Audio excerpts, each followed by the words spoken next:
Listening test instructions. The listening test is about 50 minutes. There are 6 parts in listening test. You will have about 6 minutes to listen to each passage and answer the questions. The passage will be played once.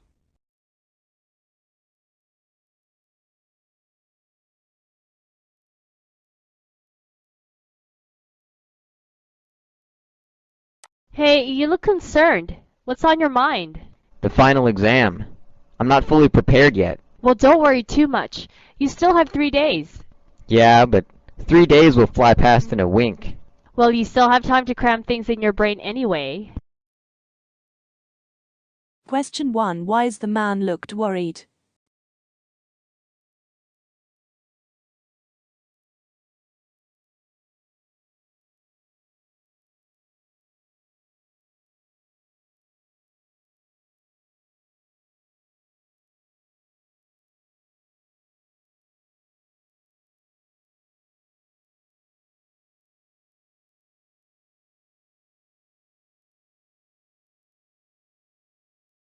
You will hear a conversation in 3 sections.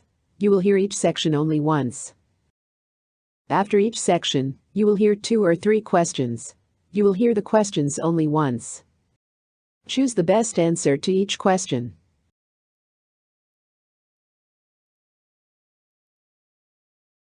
Excuse me, sir. Are you the park warden? I'm Daniel. I'm camping over at Site 14. Yes, I'm the warden here. What seems to be the issue? This morning, I noticed some broken glass scattered around the trailhead near the lake. I also found some burnt cans and wrappers thrown into the bushes. It doesn't look like something a camper should leave behind. That's alarming. We've had issues like this last season, but we were hoping things had improved.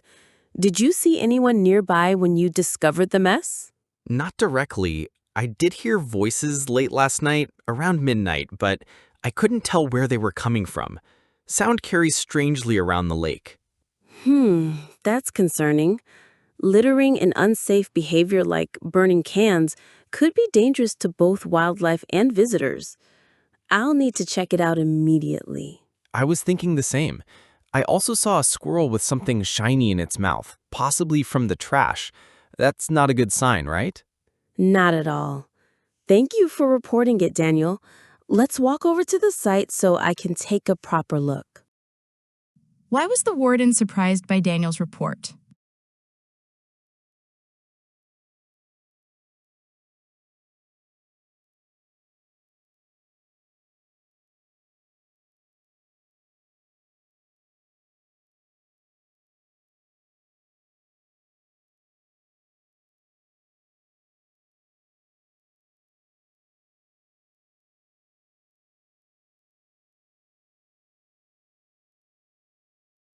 What most likely motivated Daniel to speak to the warden?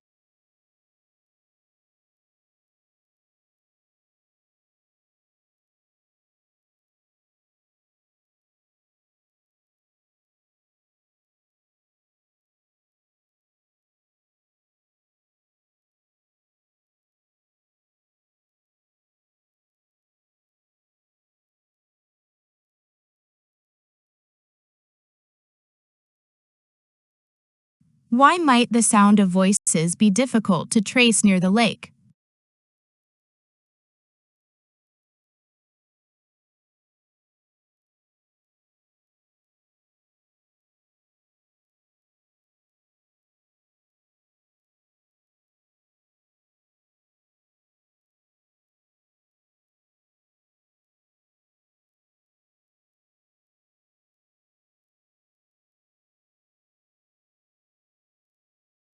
You will hear the second section of the conversation shortly.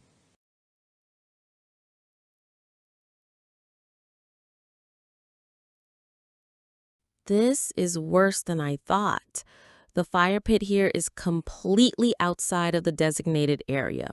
And you're right, broken bottles and aluminum cans are everywhere. I figured it was dangerous. I almost tripped on one near the tree roots. And look at that. Someone carved initials into the bark of that oak. That's vandalism. These trees are protected under the park's conservation regulations. Whoever did this clearly didn't follow any rules. Can your surveillance cameras help identify who might be responsible? Unfortunately, we only have motion sensors at the trail entrances, no cameras in this area. We rely heavily on campers reporting issues like you just did. I wish I had taken a photo last night, but honestly, I didn't expect to find something this serious today.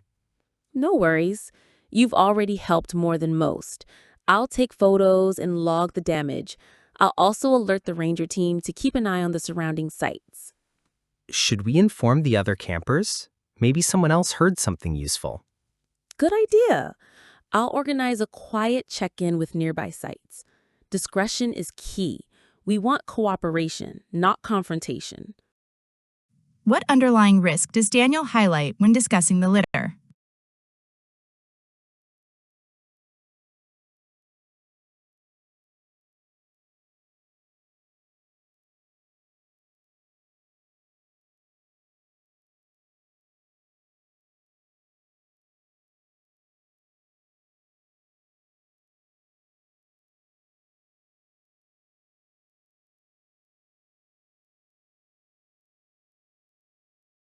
What legal implication does the warden assign to the carved initials?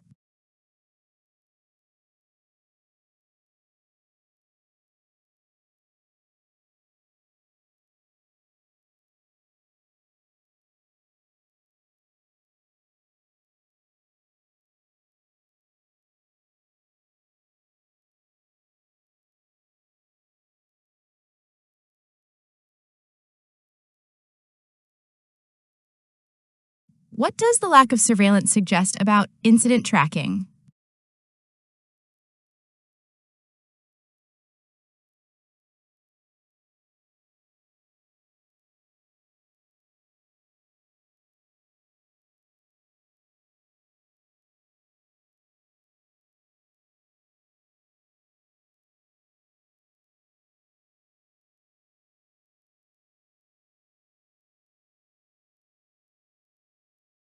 You will hear the third section of the conversation shortly.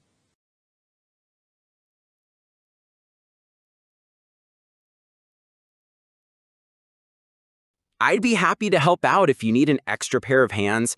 I'm here for 3 more days anyway. That would be excellent. We could use help distributing flyers on proper waste disposal and fire safety. It may discourage careless behavior. Sounds like a plan. Also, I'm trained in first aid and trail maintenance. I volunteered in another park last year. That's fantastic, Daniel. We've got a trail cleanup scheduled for tomorrow morning. Why don't you join us? Count me in. This place is beautiful. It's the least I can do to help preserve it. I appreciate that. I'll make sure the ranger team knows you're assisting us. With your help, we might even catch whoever left this mess. Hopefully.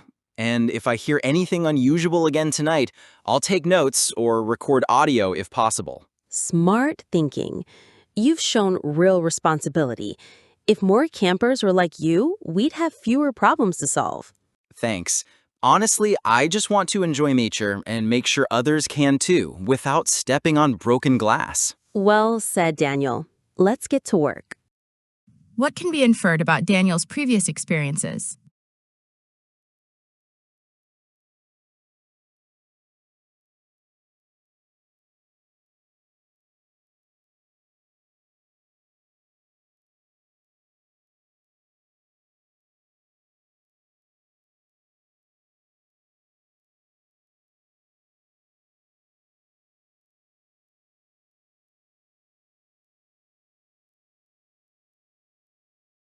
What quality does the warden most admire in Daniel?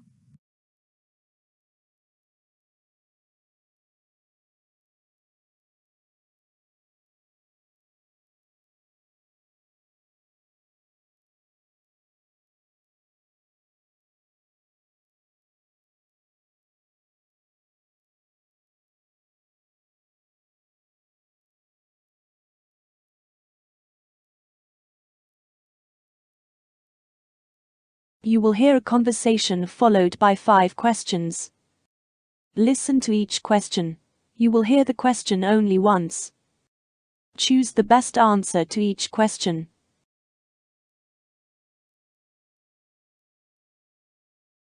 Good morning. Welcome to the City Central Library. How can I help you today? Hi, good morning. My name is Tom. I'm actually doing some research on historical events for a personal project, and I'm looking for old newspapers, preferably from the early 1900s. Would you have anything like that? Absolutely, Tom. We have an extensive archive of historical newspapers, both in print and digital formats. Are you looking for something specific, like a certain date or event? Yes, actually. I'm researching events surrounding World War I, particularly how local papers in the U.S. reported on it. I'm also interested in public opinion pieces or editorials from that period. That's a fascinating area of study. For World War I materials, we have several local papers archived from 1914 to 1918. Most of those are stored on microfilm, but we've also started digitizing many of them for easier access. Would you prefer to browse microfilm, or are you more comfortable with the digital database? I've never used microfilm before, so I'd prefer digital if that's available, but I'm willing to learn if the coverage is better on microfilm. Good to know. The digital archives cover most major events, but the microfilm includes smaller, less widely reported stories. I'd suggest starting with the digital archive to get a broad view, and if you want to dig deeper into local responses, we can check the microfilm afterward. That sounds like a good plan. Where can I access the digital archive? Just head over to the computer terminals on the left side of the reading room. Log in using your library card. Do you have one? I don't think so. Can I sign up today? Of course. Just fill out a short form at the front desk and I'll set up your card right away. It only takes a few minutes. Great, thank you. Once I'm in the digital archive, what should I search for? Start by entering keywords like World War I, 1914, armistice, or even specific events like the Battle of the Somme. You can also search by newspaper name or date. The search filters are quite helpful. Perfect. And what about the microfilm? How would I use that if I decide to go that route? We have a microfilm reader in the archive room. I can give you a quick tutorial whenever you're ready. Just let me know and I'll walk you through it. We also have an index binder that tells you which reels cover which dates and topics. Thank you, Ms. Evans. I really appreciate your help. This is exactly the kind of resource I was hoping to find. You're very welcome, Tom. I'm glad you stopped by. If you need assistance with anything while you're searching, don't hesitate to ask. Will do. Thanks again. Happy researching! What does Ms. Evans's recommendation about starting with digital archives imply?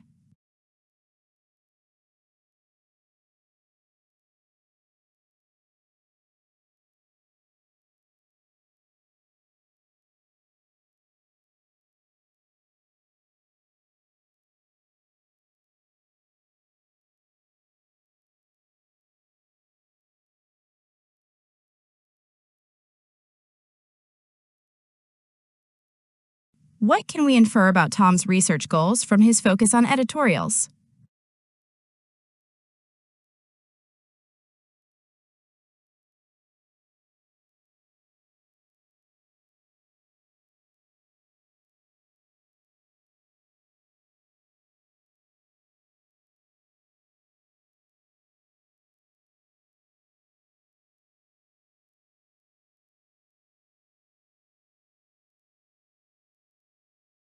Why does Ms. Evans ask if Tom has a library card?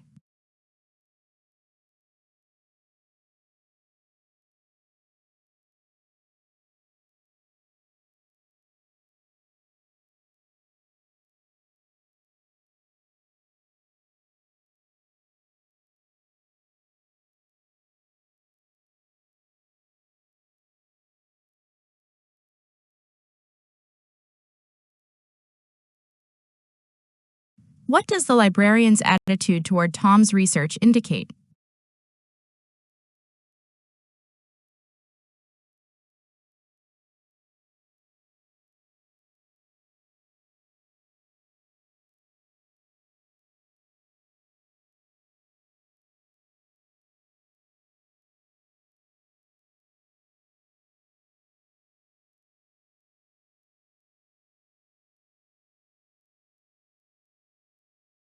Why does Ms. Evans suggest using keywords in the search process?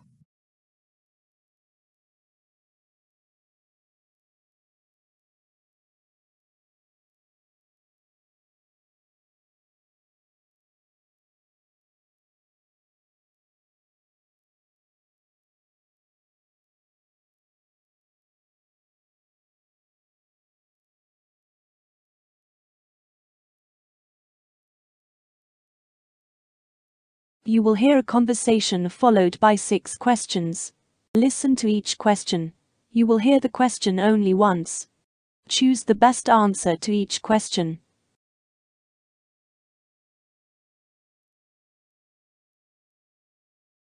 Good morning. Thanks for coming out to take a look. We've been having some leaks during heavy rain, especially near the kitchen. Good morning, Ethan. No problem at all. I took a walk around the property and also checked the attic for moisture.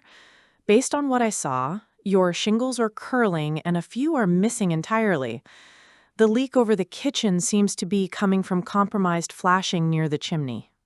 Oh, wow. I figured the shingles were getting old, but I didn't realize it was that bad. So, what are my options? You've got 2 primary options. The first is a partial repair, replacing the damaged shingles and fixing the flashing. That's a short-term solution and will cost around $950. However, because your roof is nearly 18 years old, we may see more issues soon. And the second option? A full roof replacement. That includes removing all the old shingles, replacing any damaged sheathing, installing new underlayment, flashing, and architectural-grade shingles. That would run about $8,200. That's a significant jump. Is there any middle ground?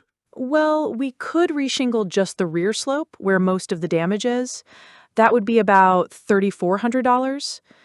But again, it's a patch and may not prevent future leaks from other areas. How long would the full replacement take? Usually 2 to 3 days, weather permitting.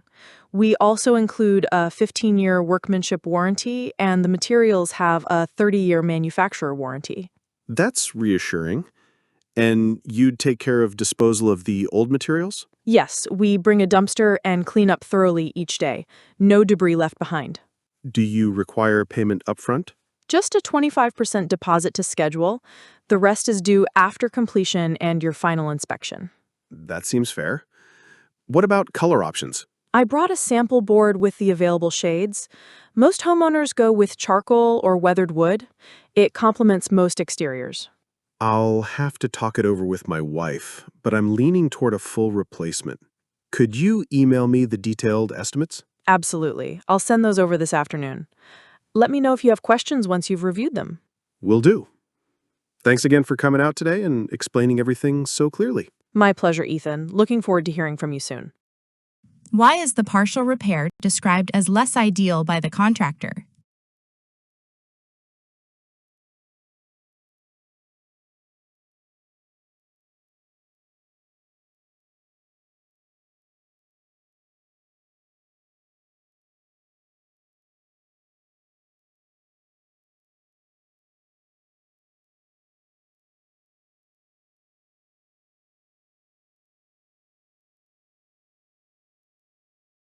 What is likely Ethan's main reason for leaning toward full replacement?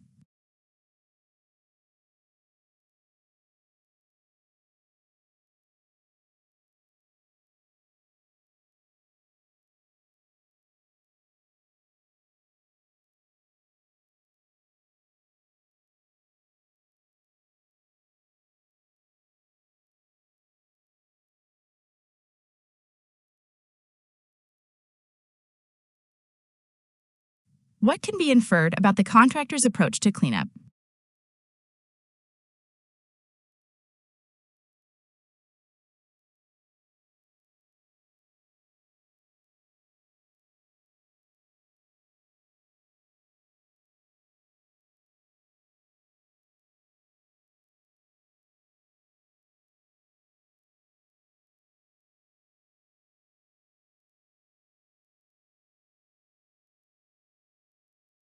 Why does the contractor offer a mid-tier option of only re-shingling the rear slope?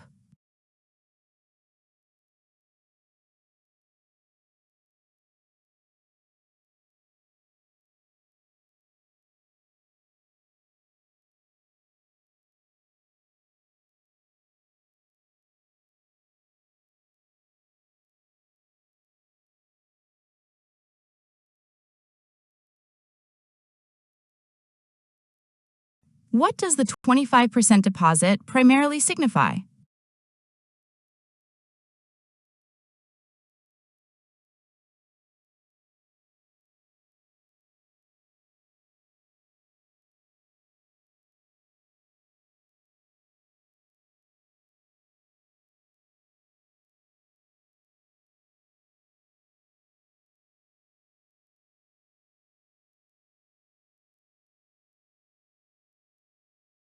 How does the contractor subtly guide Ethan toward full replacement?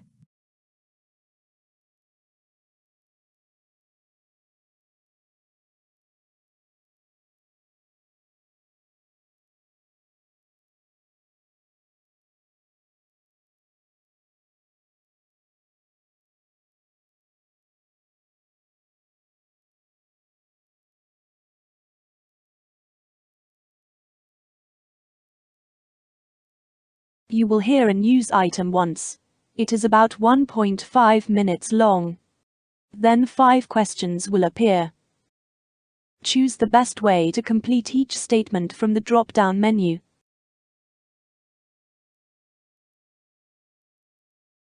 In a remarkable and unexpected sighting, a rare snow leopard has been spotted in the Swiss Alps for the first time in over 50 years. The elusive big cat, native to the high mountains of Central and South Asia, had never been documented in this region of Europe until recently, when hikers captured clear photographic evidence near the Matterhorn. The snow leopard, known for its thick fur and exceptional camouflage in snowy landscapes, is classified as vulnerable by the International Union for Conservation of Nature, IUCN.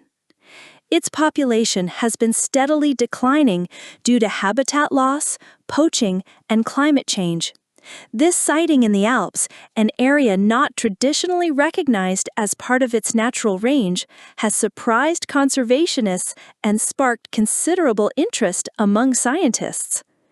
Experts believe the appearance of the snow leopard in Switzerland may be linked to changing climatic conditions, which are altering habitats and forcing wildlife to migrate to new areas. This is an extraordinary occurrence, said Dr. Hans Muller, a leading wildlife biologist at the University of Zurich. It indicates that these animals may be exploring or expanding their territory, possibly driven by environmental pressures. Local authorities and conservation groups have welcomed the news, emphasizing the importance of heightened protection efforts. This sighting serves as a reminder of the fragile balance in our mountain ecosystems, said Maria Keller, Director of Alpine Wildlife Conservation. It's a call to action to strengthen cross-border collaboration for habitat preservation and to combat threats such as illegal hunting and habitat fragmentation. The Swiss government has pledged to increase funding for research and monitoring programs aimed at understanding how such species adapt to new environments. Furthermore, conservationists are urging the public to report any further sightings to help build a clearer picture of the snow leopard's presence in Europe. This rare glimpse of the snow leopard in the Alps offers a beacon of hope, reminding the world that even species thought lost or confined to distant regions may still surprise us. But it also highlights the urgency of protecting biodiversity in a rapidly changing world.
You will listen to a 2 minutes video.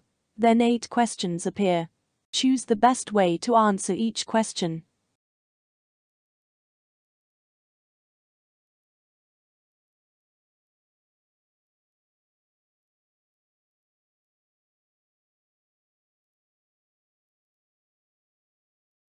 All right, everyone, let's dive into the results from the Spring Forward campaign.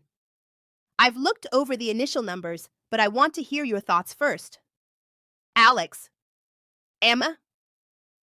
Sure. So overall, engagement was decent. Click-through rates on our email blast hovered around 4.6%, which is slightly above our benchmark. But conversions on the landing page were underwhelming, just 1.3%. Right. I dug a bit deeper and noticed that traffic spiked significantly in the first 48 hours, then dropped off quickly. So our launch timing may have been strong, but there wasn't enough momentum to sustain interest. Also, the mobile responsiveness of the landing page might have played a part. Our bounce rate on mobile was nearly 62%. That's quite high. Did we A/B test the mobile layout? No, unfortunately, we only tested desktop variants. I think that's something we overlooked, especially since over 70% of our audience opened emails on their phones. That's a missed opportunity. Alex, what about the ad placements? We allocated quite a bit of budget to paid social. Yeah, so our Facebook and Instagram ads performed okay. CTR was about 3.8% on average. But the demographic targeting might have been too narrow. For instance, we excluded users above 45, but it turns out 20% of our actual conversions came from that age group. That's true. And when I looked at the comments and engagement, the older audience was actually more responsive and positive. Maybe we underestimated their interest in our product. That's an important insight. Did we get any feedback from the focus group? Yes, most participants liked the visuals, but some found the messaging unclear.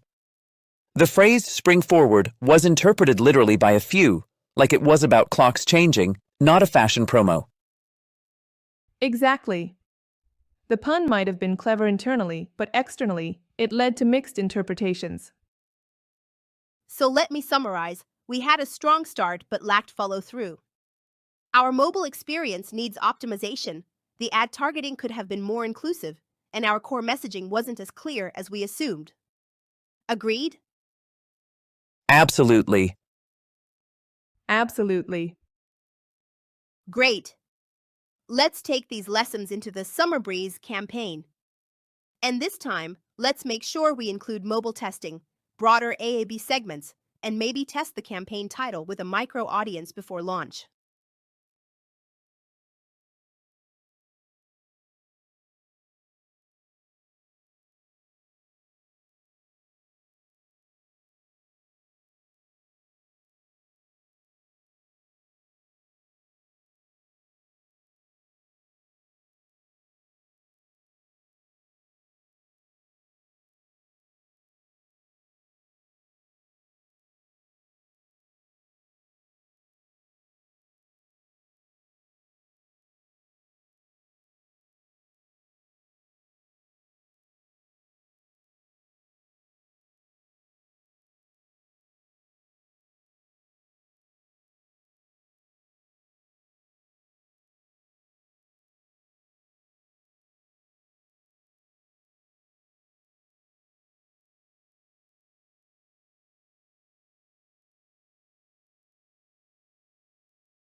You will hear a report once. It is about 3 minutes long. Then 6 questions will appear. Choose the best way to answer each question from the drop-down menu.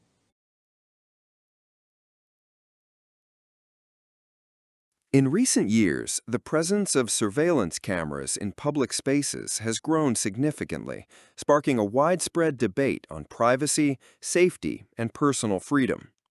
Most people seem to agree that while surveillance can be helpful in deterring crime and aiding law enforcement, it also raises serious concerns about how much control is too much.